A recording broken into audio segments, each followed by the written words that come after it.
हमारे देश में जो क्राइसिस हैं, जो मैंने हमेशा से ही कहा है कि जो रिफ्यूजीज़ का जो इन्फिल्ट्रेशन है, जो बाहर से जो लोग आते हैं, और अगर आपको किसी देश की नागरिकता चाहिए या आपको किसी तरह का आइडेंटिटी चाहिए तो आप बनवा सकते हैं। लेकिन मैं भी जानती हूँ यहाँ पे लोग जो हैं फेक नाम यूज़ करके, फेक जो है गलत दूसरे धर्म के नामों पर जो है व्यवसाय चलाकर जो है, और जिस तरह से लोकल्स की जो सिक्योरिटी को भी हार्म है, उनकी जो है पूरे जो प्रदेश है उसके लिए ये एक बहुत बड़ा चैलेंज बन गया है। और इन चीज़ों को आप जानते हैं, ये भी पॉलिटिकल गेन के लिए ये चीज़ें की जाती हैं, वोट बैंक बनाने के लिए चीज़ें की जाती हैं। तो इनके लिए एक लोकल्स ने ही चीज़ें अपने हाथ में लिया। लगता है राज्य सरकार तो बिल्कुल इस चीज़ को लेकर नकम्मी बैठी हुई है। नहीं तो देखिए, हम इतने कायर और इतने बेवकूफ़ भी तो नहीं हो सकते, क्योंकि आप देखिए कश्मीर में जो हमने अपने साथ, अभी कोई हज़ारों सालों पुरानी बात नहीं है, 90 के दशक में कश्मीर में क्या हुआ, किस तरह से डेमोग्राफी जो है इज़ बिकम्स एवरीथिंग। तो हम लोग ऐसे थोड़ा ना है कि आप उनको इंटॉलरेंट कह के या कुछ कह के दबा दें या चुप करा दें।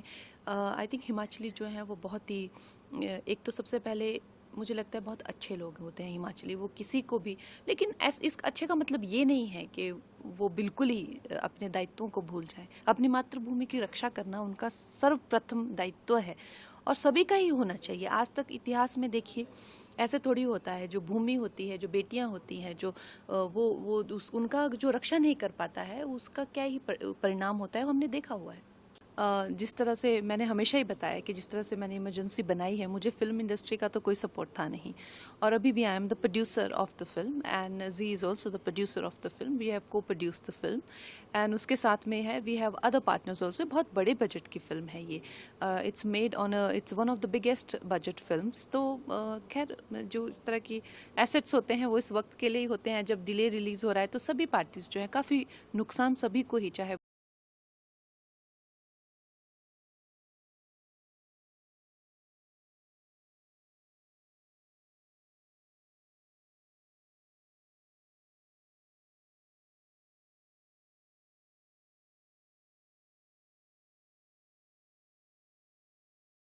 वन नेशन वन वोट का प्रपोजल किया जा रहा है, क्या कहना चाहिए? ये बहुत ही अच्छा मुद्दा है। हम लोग जब वहाँ पे थे पार्लियामेंट में इसको लेकर चर्चा भी हुआ था, और हम लोग चाहते हैं क्योंकि इतना सारा इलेक्शन आप देखेंगे कि मतलब पूरा साल ही 5 साल में 5 सालों में अलग अलग इलेक्शन में, panchayat election, Vidhan Sabha election, councillor election, Lok Sabha election, ये सब लेके हम लोग हर टाइम इलेक्शन में हम लोग बिजी हो जाते हैं, और बहुत सारा सरकार के पास से भी बहुत सारा खर्चा होते हैं।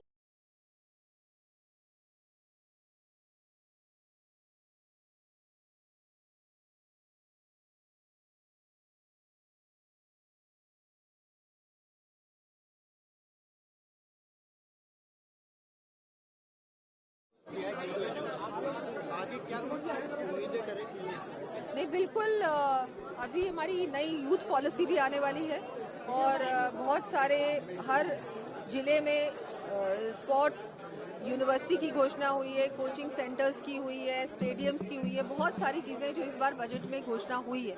लेकिन मैं सोचती हूँ कि जिस तरह से माननीय प्रधानमंत्री जी और हमारे माननीय मुख्यमंत्री जी भी स्पोर्ट्स के बारे में, स्पोर्ट्स को आगे बढ़ाने के बारे में, हमारे एथलीट्स को ज़्यादा अपॉर्चुनिटीज़ देने के बारे में बात करते हैं, हम लोग उसी दिशा में चलने वाले हैं, और जितना भी हो सकेगा उतना प्रोत्साहन देंगे ऐसे खिलाड़ियों को जिन्होंने नाम रोशन किया है राजस्थान का ही नहीं, पूरे भारत का, पूरे विश्व में। कितनी बड़ी बात है, मोना अग्रवाल जी ने इतना कुछ दिया है, इतनी विपरीत परिस्थितियों में भी वो उन्होंने हार नहीं मानी, वो लड़ी और वो आज मेडल जीत के आई है राजस्थान के लिए।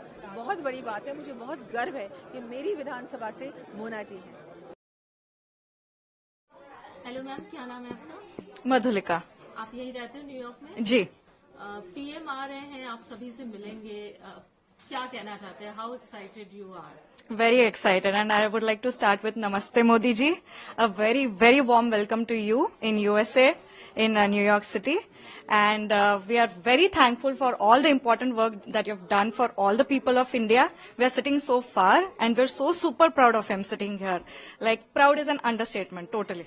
So definitely I want to educate my future generations and my family and my friends. I want to tell about a great leader like you. So thank you very much that you've all, that everything that party ने उत्तर प्रदेश में गरीब परिवार जो 1 kilowatt के छोटे छोटे connection लेते हैं, गांव में रहने वाले परिवार, किसान परिवार जो 1 किलोवाट के कनेक्शन के लिए पहले मात्र 1200 रुपए देते थे, उसको बढ़ाकर 3000 रुपए कर दिया है। यानी 250% की वृद्धि एक छोटा सा 1 किलोवाट का बिजली का कनेक्शन पाने के लिए। अगर किसी का 5 किलोवाट का बिजली का कनेक्शन है, जो दिल्ली में रहने वाले लोगों के लिए, शहर में रहने वाले लोगों के लिए, आम मिडिल क्लास लोगों के लिए एक सामान्य बात है, 5 किलोवाट बिजली के कनेक्शन के दाम को भारतीय जनता पार्टी की उत्तर प्रदेश सरकार ने 118% बढ़ा दिया है। 7,967 रुपए से 17,365 रुपए कर दिया है, यानी 118% की वृद्धि। 1 किलोवाट के कनेक्शन के लिए 250% की वृद्धि, 5 किलोवाट के कनेक्शन के लिए 118% की वृद्धि। और ये वही भारतीय जनता पार्टी की उत्तर प्रदेश की सरकार है जिसने इस साल गर्मी के मौसम में 8-8 घंटे के पावर कट लगाए। और ये 8-8 घंटे के पावर कट किसी दूर दराज के गांव में नहीं लग रहे थे, ये 8 घंटे के पावर कट नोएडा में लग रहे थे, ग्रेटर नोएडा में लग रहे थे, गाजियाबाद में लग रहे थे, साहिबाबाद में लग रहे थे। तो भारतीय जनता पार्टी का बिजली का क्या मॉडल है? भारतीय जनता पार्टी का मॉडल है लंबे लंबे पावर कट और सबसे महंगी बिजली। यही कारण है कि दिल्ली वालों के लिए बहुत जरूरी है कि वो फिर से अरविंद केजरीवाल जी को चुन के लेके आए और अरविंद केजरीवाल जी को फिर से दिल्ली का मुख्यमंत्री बनाएं। वरना जो आज हम उत्तर प्रदेश में देख रहे हैं कि महंगी बिजली, लंबे लंबे पावर कट, वो ही फिर हमें दिल्ली में भी देखने को मिलेगा। आज अरविंद केजरीवाल जी का क्या बिजली का मॉडल है? आम आदमी पार्टी की दिल्ली सरकार का क्या बिजली का मॉडल है? अरविंद केजरीवाल का मॉडल है 24 घंटे बिजली और सबसे सस्ती बिजली। इस साल दिल्ली में 19 जून को 8,400 मेगावाट की पीक डिमांड पर भी दिल्ली में लोड शेडिंग नहीं हुई, दिल्ली में पावर कट नहीं लगे। यानी दिल्ली की सरकार, अरविंद केजरीवाल जी की सरकार, आम आदमी पार्टी की सरकार 24 घंटे बिजली देती है। ना सिर्फ 24 घंटे बिजली देती है, सबसे सस्ती बिजली देती है। दिल्ली में 37 लाख ऐसे उपभोक्ता हैं, 37 लाख परिवार हैं जिनका बिजली का बिल 0 आता है। 15 लाख ऐसे परिवार हैं जिनको बिजली के बिल आधे दाम पर मिलते हैं, जो 200 यूनिट और 400 यूनिट के बीच में इस्तेमाल करते हैं। हमें कहा जाता है कि जी दिल्ली में बिजली सस्ती थोड़ी है, आप तो सिर्फ सब्सिडी दे देते हो।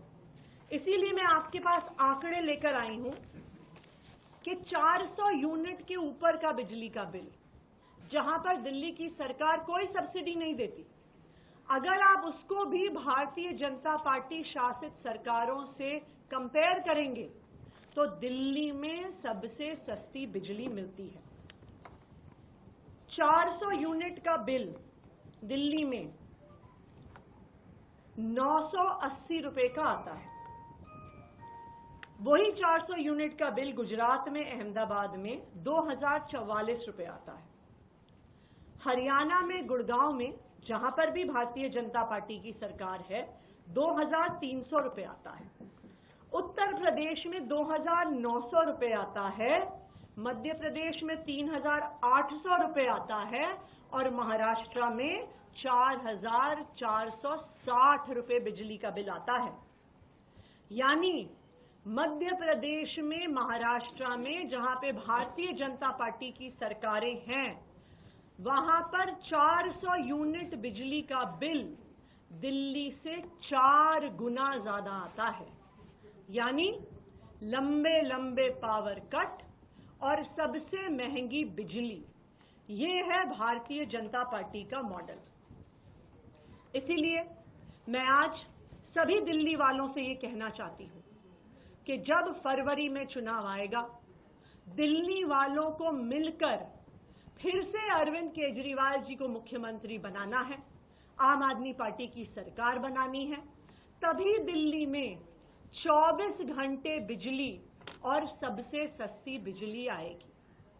आने वाले 4 महीनों में, जब तक मेरे पास दिल्ली के मुख्यमंत्री होने की जिम्मेदारी है, मैं भी दिल्ली वालों की रक्षा करने का पूरा प्रयास करूंगी, क्योंकि मुझे पता है कि आने वाले 4 महीने में भी भारतीय जनता पार्टी अपने एलजी साहब के माध्यम से कोई ना कोई षड्यंत्र जरूर रचेगी। जो उन्होंने उत्तर प्रदेश में किया है, जो वो अपने सारे राज्यों में करते हैं, महंगी बिजली देने का। लेकिन मैं आम आदमी पार्टी की तरफ से, अरविंद केजरीवाल जी की तरफ से दिल्ली वालों को ये वादा करती हूं कि हम दिल्ली वालों के बिजली के बिल नहीं बढ़ने देंगे। जम्मू कश्मीर का इलाक मुल्क के साथ हुआ। उमर अब्दुल्ला जब बीजेपी में वजीर थे तो पोटा बनने से पहले यहाँ लागू किया गया। शातू उसमें बैन होगी और खासकर बीजेपी उमर साहब को पूरी दुनिया में घुमाती रही, ये कहने के लिए जम्मू कश्मीर कोई मसला नहीं है, ये दहशतगर्दी का मसला है, पाकिस्तान के ऊपर हमला करके ये हल होना चाहिए। मुझे लगता है बीजेपी को शुक्रगुजार होना चाहिए शेख खानदान का कि शेख साहब, ये उमर साहब ने उनका एजेंडा यहाँ पर इम्प्लीमेंट किया जब वो वजीर थे। जहाँ तक महबूबा मुफ्ती और पीडीपी का सवाल है, मुफ्ती खानदान का सवाल है, तो मोदी जी को याद होगा पहले 2 महीने फिर 3 महीने वो हमारे दरवाजे पे रहे। उनके लोग कि खुदा के लिए हमारे साथ सरकार बनाओ और आप जो शर्त रखोगे हम आपके साथ सरकार बनाने के लिए तैयार है। और हमने शर्तें रखी, 370 के साथ छेड़छाड़ नहीं करना और रास्ते खोलना, एस्पा खत्म करना, पाकिस्तान से बात करना, हुर्रियत के साथ बात करना, जिसके लिए उन्होंने वहां से बहुत बड़ा डेलीगेशन भेजा। तो वो तो उन्होंने खुद हमारे दरवाजे पे आए, चाहे शेख साहब के अब्दुल्ला खानदान के दरवाजे पे उमर साहब को मिनिस्टर बनाने के लिए बीजेपी में उसको इस्तेमाल करने के लिए, चाहे हमारे दरवाजे पे मुफ्ती खानदान। तो अब वो क्या कहते हैं? मैम, पाकिस्तान के डिफेंस मिनिस्टर जो है नेशनल कॉन्फ्रेंस जम्मू कश्मीर में पाकिस्तान के एजेंडे को इम्प्लीमेंट करने के लिए काम कर रही है। मेरे ख्याल में अगर पाकिस्तान का एजेंडा अब्दुल्ला खानदान ने इम्प्लीमेंट किया होता तो जम्मू कश्मीर हिंदुस्तान का हिस्सा नहीं होता, पाकिस्तान का हिस्सा होता, ये आजाद होता। ठीक है, मैंने तो रिपोर्ट पढ़ी नहीं अभी तक, तो यहाँ तक तो मुझे कहना पड़ता है। मगर मैं बता दूं, अगर इसमें 0.1% भी सच है तो ऑफ कोर्स सीरियस जांच लेना चाहिए और सीरियस कदम उठाना चाहिए कि जो ये काम किए हैं कि उनको क्या जानकारी नहीं है कि लाखों भक्त बालाजी के, चाहे भारत देश में कोने कोने से, नॉर्थ ईस्ट से भी आते हैं, भक्त आते हैं वहाँ, देश विदेश से लोग आते हैं, सैकड़ों लोग आके वहाँ माथा टेक के ये लड्डू को बहुत पुण्य का चीज़ मान के लेते हैं, स्वीकार करते हैं और हम इसको विलायत भी बेचते हैं। तो एक बहुत बड़ी सेंटिमेंट इस मुद्दे से जुड़ी हुई है। तो अगर ऐसे कोई लोग लालच में, 4 चंद पैसे बचाने के लिए लालच में, और हम खुद ही सोच रहे थे इस बीच में कि लड्डू का साइज घट गया और क्वालिटी बिल्कुल ही बिगड़ गई थी। हम खुद ही सोच रहे थे, हर साल हम ये लड्डू आता है घर पे, कई लोग लाके देते हैं। हमारी किस्मत है, खुशकिस्मत है कि लोग ये प्रसाद हमको देते हैं और भगवान का आशीर्वाद सोच के हम लेते हैं। तो अगर इसमें 1.1% भी कुछ नुक्स है तो खबरदार, इसका तो सीरियस व्यू लेना चाहिए। कितने लोगों की सेंटिमेंट और बालाजी की अपमान ये होनी नहीं चाहिए। उनकी माँ की ख्याल रखते हैं हम, बालाजी की माँ बैठे रहते हैं किचन को देखते हुए, कईयों को पता नहीं ये बात, और कहा जाता है कि बालाजी की माँ खुद देवता वहाँ बैठ के वो देखती है किचन का योग, तो ये होना बहुत ही खराब है। करके आश्चर्य भी लगेगा और खुशी भी होगी कि हमारे देश में अब फुल डिजिटलाइजेशन हो रहा है ऑफ वैक्सीनेशन सर्विसेज। हमारे देश में मदर को सबसे पहले तो हमको ये समझना चाहिए कि right when the mother gets conceived from that date to delivery, और जो बच्चा पैदा होता है उसके 17 साल तक हम उनके वैक्सीनेशन प्रोसेस को पूरा करते हैं। ये vaccination government of India ministry of health and family welfare करती है टिल द एज ऑफ 17, और इसमें लगभग 11 वैक्सीन्स लगाई जाती हैं। मदर को 3 वैक्सीन्स लगाई जाती हैं ड्यूरिंग प्रेगनेंसी, और चाइल्ड को लगभग 11 वैक्सीन्स लगाई जाती हैं, और 12 डिजीजेस के लिए लगाई जाती हैं, और 27 डोजेज लगते हैं टिल द एज ऑफ 17। इस सारे को ट्रैक करने के लिए एक पोर्टल बनाया गया है, यूविन पोर्टल, और इस यूविन पोर्टल में हम, और ये 11 रीजनल लैंग्वेज में ये पोर्टल वर्क करेगा, और इसमें any time access, we will be able to, any person can access any time और anywhere he can have the vaccination. Need not to go to his own primary health center for the vaccination. He is in Delhi, he can get it vaccinated here. He is in Hyderabad, he can get it there. He is in any remote village, वहाँ वो आयुष्मान आरोग्य मंदिर से contact करके वहाँ जो primary health centre होगा वहाँ उसकी वैक्सीनेशन हो सकती है, और वो उसके पोर्टल पर चढ़ जाएगा। दिस इज डिजिटाइजेशन, और इस डिजिटाइजेशन के तहत एनी टाइम एनी एक्सेस के साथ, और this will also have the facility of self registration system. हमारी आशा वर्कर्स तो करेंगे ही, लेकिन सेल्फ भी अगर आप रजिस्टर करना चाहते हो तो वो सेल्फ रजिस्ट्रेशन का भी, और इसमें ऑटोमेटेड SMS अलर्ट्स होंगे। For example, in the month of first month you have to get 2 vaccines for the child, तो वो आपको अलर्ट सिस्टम भी भेजेगा, और वो अलर्ट सिस्टम को जब आप रिस्पॉन्ड करोगे तभी वो अलर्ट सिस्टम रुकेगा। तो इस तरीके से इस काम को हम लोगों ने किया है, और जैसे हमारा कोविड में सेल्फ एक्वायर्ड सर्टिफिकेशन था, वैसे ही इसमें यूनिवर्सल QR बेस पर वैक्सीनेशन सर्टिफिकेट आपको मिलेगा। यानी आप कितने वैक्सीनेटेड हैं और आपका वैक्सीनेशन सर्टिफिकेट क्या है, व्हाट इज द कंडीशन, वो आपके QR कार्ड से आपको वो जनरेट हो जाएगा और आपको मिल जाएगा। तो दिस इज डिजिटल इंडिया, जिसमें हेल्थ भी पीछे नहीं रह रहा है और उसको पूरा कर रहा है। मैं आपको इसका कोहॉर्ट बता दूं, लगभग साल में 2,60,00,000 बच्चे पैदा होते हैं, और 2,09,00,000 के आसपास कंसीव्ड मदर्स, यानी फर्स्ट डे प्रिलिमिनरी, मतलब फर्स्ट ट्राइमेस्टर से लेकर के डिलीवरी से तक जो होते हैं वो 2,09,00,000। तो यानी मतलब 5.5 करोड़ लोगों को इस यूविन पोर्टल से जोड़ा जाएगा, और उसका पायलट प्रोग्राम कर लिया गया है। लगभग 22 लाख लोगों को, पायलट प्रोजेक्ट हम लोगों ने इसलिए किया था क्योंकि हमारा ये जो पोर्टल है ये सारे ग्लिचेस को मीट आउट करता है कि नहीं, इसलिए इसको किया गया था। उसमें हमको सफलता मिल गई है, और इसको भी प्रधानमंत्री जी लॉन्च करेंगे अक्टूबर महीने में। We are all set to do it. उसी तरीके से ड्रोन सर्विसेज ये हमने इंट्रोड्यूस किया है all India institute of medical sciences में, और INIs में, नेशनल इंपॉर्टेंस के उसमें, और नॉर्थ ईस्टर्न इंस्टीट्यूशंस में। इसमें हमने टर्शरी केयर इंस्टीट्यूशंस जो हैं सारे एम्स में, ये बहुत ही जल्दी सैंपल्स को पहुंचाने में और मेडिकल सप्लाईज को पहुंचाने में और रिपोर्ट्स लाने में, इसके लिए ये पेरिफेरल इंस्टीट्यूशंस के साथ इसको जोड़ने का, और खास करके टफ टेरेन्स के साथ जोड़ने का विचार है, और इसमें all India institute of medical sciences को जोड़ा गया है। इसके ट्रायल्स और ट्रेनिंग्स कंप्लीट हो गए हैं। इसका रेंज जो होगा वो 25 किलोमीटर्स के एम्बिट तक होगा।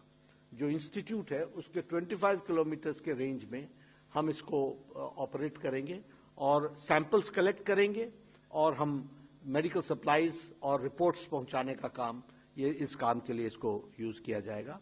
ये all India institute of medical sciences बीवी नगर, गुवाहाटी, भुवनेश्वर, भोपाल, जोधपुर, पटना, बिलासपुर, रायबरेली, रायपुर, गोरखपुर और जिपमर पुडुचेरी और रिम्स का इम्फाल, इन सब में इसको ऑपरेशनल किया जा रहा है।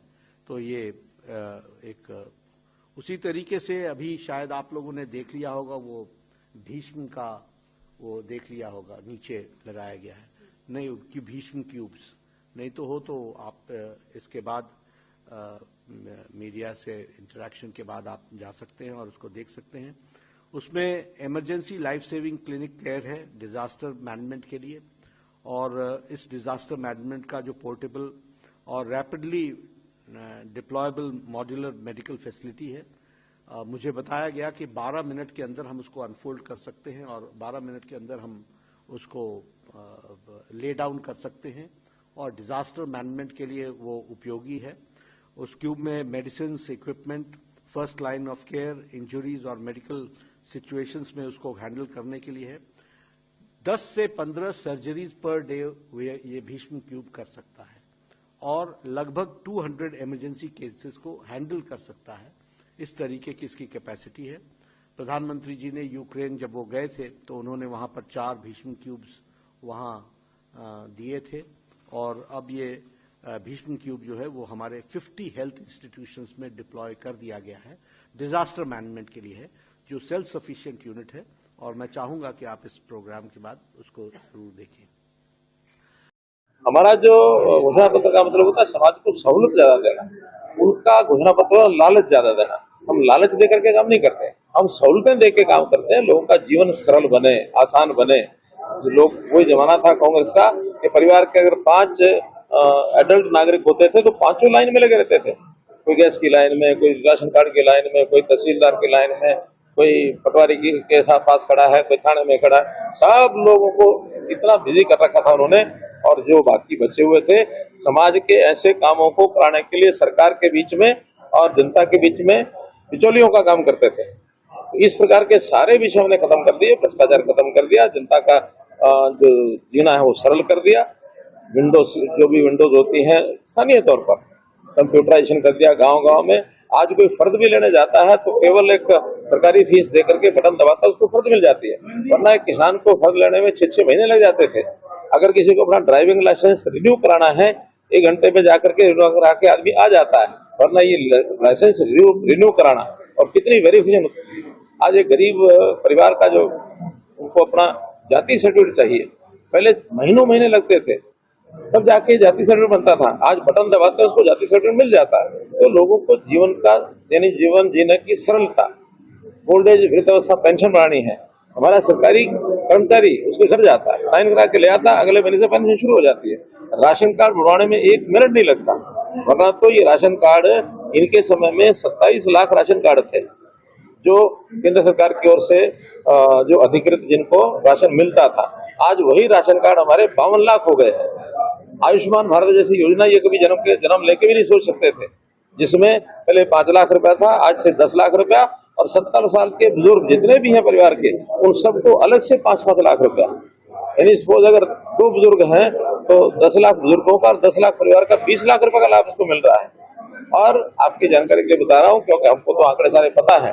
अभी पिछले 2 साल से जब से ये योजना चली आयुष्मान भारत, किसी का भी बिल 5-7 लाख रुपए से ज्यादा नहीं आता है पूरे परिवार का, साल भर का। जो सामान्य बीमारियां होती है, जो भी परिवार अच्छा है, भगवान करे कोई बीमार ना हो, लेकिन बीमारी हो भी जाए तो कोई इक्का दुक्का ऐसा होता है जो बहुत ही ऐसी किसी डिजीज से, ऐसी बीमारी से जो घातक बीमारी है, लाइलाज बीमारी है, उसका तो खर्चे की सीमा नहीं है। लेकिन ये कोई 5000 में से एक होती है। अन्यथा सामान्य बीमारियों का खर्चा 5 लाख 7 लाख होता है। जब हमें लगा कि 7 वाले को भी 5 मिलता है, 2 उसको पहले से भरना पड़ता है, तो उसको 10 कर दिया। और जो एक आयु के बाद ही लोग ज्यादा बीमार होते हैं, 70 साल की आयु के बाद आदमी को स्वास्थ्य लाभ की ज्यादा जरूरत होती है, उनका इंडिविजुअल 5 लाख कर दिया। तो इसलिए इतनी बड़ी योजना कहीं भी बनी नहीं है। और एक जिसको कहना चाहिए व्यवहारिक योजना है, केवल नारा देने के लिए कब इतना कर देंगे, जरूरत ही नहीं तो कराएंगे क्या। चाहे इसको 2 करोड़ कर दो, अल्टीमेटली जो आवश्यकता है वो तो 5-7 लाख रुपए की परिवार की आवश्यकता है, हमने 10 लाख कर दिया। अच्छा सर, पिछले दिनों कुरुक्षेत्र में प्रधानमंत्री जी आए थे, एक एक करके पिछले दिनों कुरुक्षेत्र में प्रधानमंत्री जी आए थे, उन्होंने कहा था कि हरियाणा केंद्र की सरकार के साथ चलता है और हरियाणा में भी तीसरी बार जो है ये तथ्य है, लेकिन उस पर भूपेंद्र सिंह हुड्डा ने कहा कि हरियाणा से बाहर भी कर देते। नहीं, ये तथ्य है। 1966 से पहले आज तक जितनी बार भी सरकारें बनी हैं, अधिकांश समय जब भी लोकसभा का चुनाव पहले हुआ है, उसके बाद प्रदेश में भी उसी पार्टी का हुआ है। मैं उनके समर्थन की बात भी कर रहा हूँ कि 2004 में पहले लोकसभा का चुनाव केंद्र में आया और वो कांग्रेस की सरकार आई, आने के बाद में विधानसभा का हुआ तो किसकी आई? कांग्रेस की आई। ऐसे ही 9 में पहले कांग्रेस का लोकसभा का चुनाव हुआ, प्रदेश में किसकी आई? कांग्रेस की आई। 14 में पहले भारतीय जनता पार्टी की सरकार आई केंद्र में, हरियाणा में किसकी आई? भाजपा की। 19 में पहले केंद्र की सरकार आई, कहाँ? केंद्र में। और यहाँ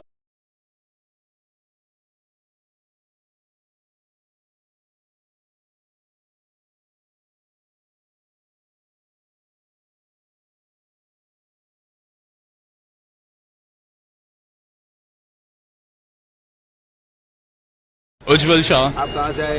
मैं अहमदाबाद से आया हूँ। कितना एक्साइटमेंट है और कितने समय से आप लाइन में खड़े हो? मैं 21 आवर्स से लाइन में खड़ा हूँ। मैं कल 11 o'clock को स्टोर ओपन हुआ था, तब से आया हुआ हूँ, इधर ही हूँ। और उसके बाद अभी मैं फर्स्ट एंटर होऊंगा स्टोर में 8 o'clock को। कितना एक्साइटेड हो आप ये नया मोबाइल लेने के लिए? 100%। इससे ज्यादा एक्साइटेड मैं शायद कभी नहीं होगा। क्या स्पेसिफिकेशन इस नए मोबाइल में आप? जो नया कैमरा बटन आ रहा है वो है, स्क्रीन साइज उन्होंने बड़ी की है, फास्टर वायरलेस चार्जिंग है, एप्पल इंटेलिजेंस आएगा iOS 18.1 के साथ। वो सारी चीज़ों के लिए बहुत ज़्यादा एक्साइटेड हूँ मैं। आप अहमदाबाद से यहाँ पे आए हो मोबाइल लेने के लिए, क्या ऐसा मतलब आपको लगा कि यहाँ पे मुंबई में आके लेंगे? ये जो एटमॉस्फेयर है मुंबई का वो बहुत अलग लेवल है। फ़ोन का एक्साइटमेंट एक है, ये स्टोर का एक्साइटमेंट भी एक है, अलग चीज़। वो बहुत मजा।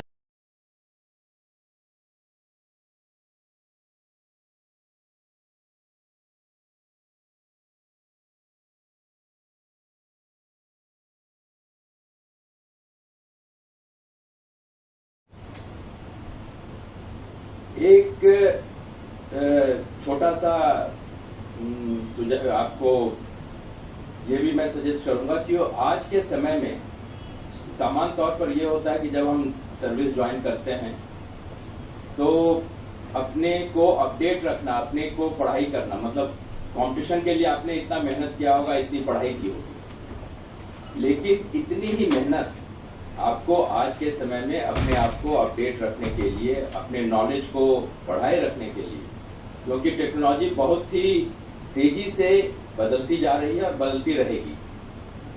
अगर आप अपने आप को अपडेट नहीं रखेंगे तो न केवल आपकी पर्सनालिटी, आपके कैरियर में दिक्कत आ सकती है, अपितु राज्य का भी नुकसान होगा। इसलिए आप अपने आप को समय के अनुसार अपडेट रखें और अपने आप को कंटिन्यूअसली ट्रेनिंग प्राप्त करते रहें। आज यह बहुत ही महत्वपूर्ण मौका है, क्योंकि सामान्य तौर पर लोग सेलेक्ट होते हैं, अपने जहां भी उनकी नियुक्ति होती है वहां जाके ज्वाइन कर लेते हैं, लेकिन माननीय मुख्यमंत्री जी के निर्देशों के क्रम में प्रदेश में हम लोगों ने नियुक्ति पत्र वितरण का कार्यक्रम समय समय पर आयोजित होता रहा है। तो ये एक ऐसा पल है जो आपको अपने पूरे जीवन में, पूरे कैरियर में याद रहेगा। तो मैं पुनः आप सबों को बहुत बहुत शुभकामनाएं और बधाई देता हूं। चयन होने के साथ साथ आगे आने वाले आपके जिंदगी और आपके कैरियर के लिए बहुत बहुत शुभकामनाएं, और साथ ही हमारे माननीय मुख्यमंत्री जी, माननीय मंत्रीगण, माननीय सांसद, माननीय विधायक, इन सबों को बहुत बहुत धन्यवाद। बहुत बहुत धन्यवाद सर, और सर ने बहुत अच्छी बात कही।